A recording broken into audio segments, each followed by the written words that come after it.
Sanibonani ngibingelele nginamkelele channel yaMaswidi Production.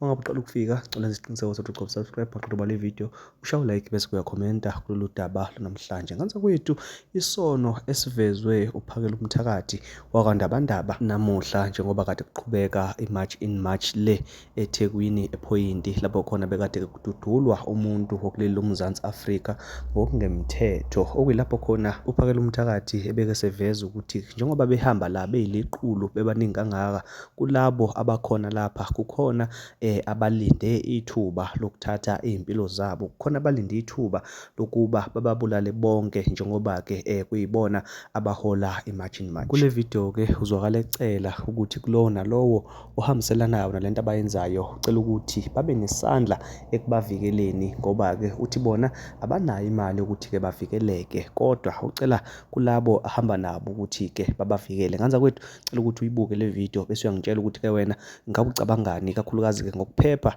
kwabo laba abangabaholi bale March in March. Camera lapha phakathi kweni khona abantu abafaka ama-mask abathunywe ukuthi bezosibulala thina. Lapha phakathi kweni khona abafaka izigqoko eziyimihelane abayivala ubuso abangafuni ukuba semakhamereni mana wena abathunywe ukuthi bezosibulala neza. Wait.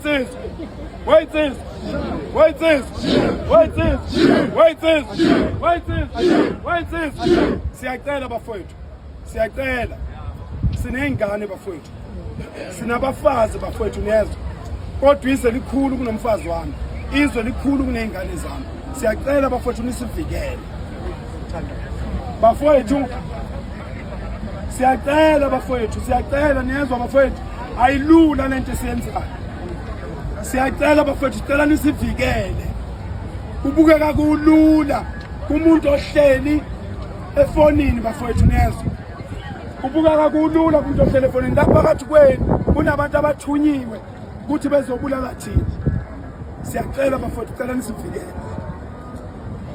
Siyacela bodadewethu, siyacela ingane zakithi, sicela nisivikele ngoba leli izwe lihluphekile, lidinga amadoda yithi.